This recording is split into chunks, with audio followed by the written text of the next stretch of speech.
See, we have studied dynamics of uniform circular motion. It means when the body is moving in circular path with the constant speed, then its motion is said to be uniform circular motion. Now, here the body is in the non-uniform circular motion. It means the body is moving in circular path, but its linear momentum and kinetic energy both are changing. It means the body is in non-uniform circular motion. And the example I am going to take, that is a vertical circle. Suppose you have taken a string like this, whose length is suppose r, and a body of mass m is hung here, this point is O, and this is moved in the vertical circle like this. So, body is moving in this way, it is moving in the vertical circle in this way. Suppose at any instant body is at this point, so its weight is acting this side, mass is m, here mg was acting to this side and tension was acting to this side. Here the tension is acting to this side, this angle is theta, we can take its component, this is also theta, here mg cos theta and this side is mg sin theta. Now, this is the lowermost point L. So, we can write here T minus mg cos theta is equal to mv square upon r. This is the centripetal force.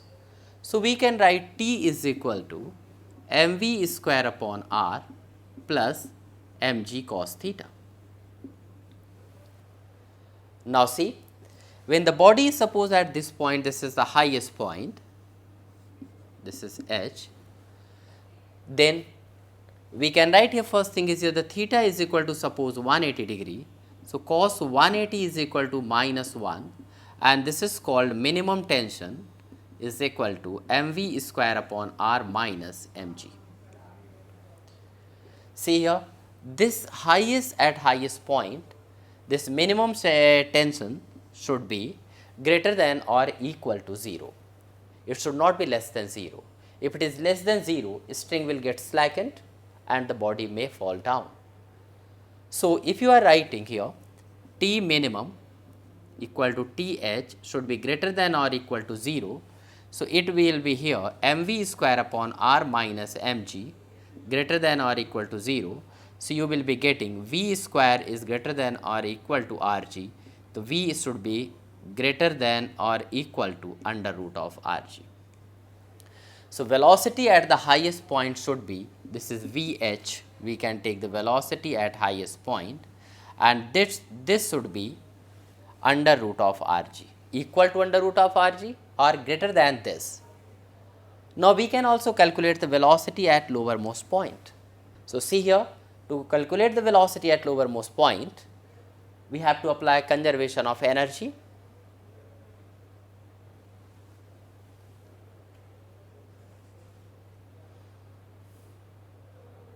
So, now when you are calculating velocity at the lowermost point, you can write down the total energy at highest point is equal to total energy at lowermost point.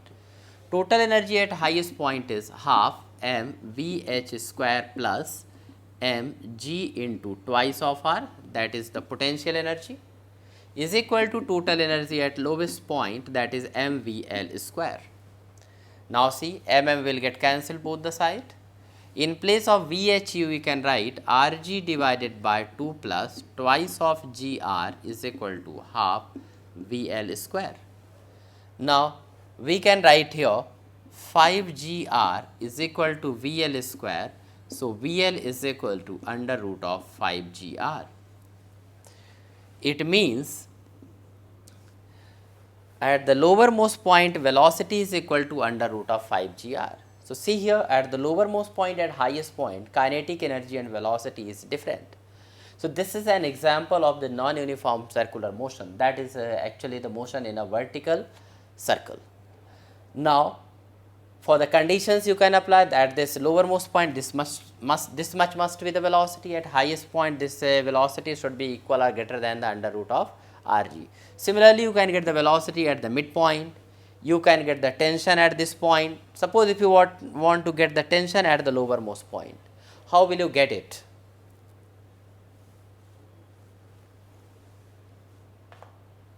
tension at lowermost point, you know it, tension is equal to mv square upon r plus mg cos theta.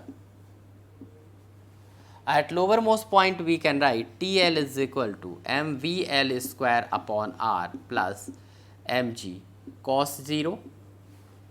So this is 1, and this you can write m into 5 rg plus upon r plus mg. That you can write here 6 mg. So tension at the lowermost point is equal to 6 mg. By this way you can calculate the tension at the lowermost point. Now let us see examples related to all these topics.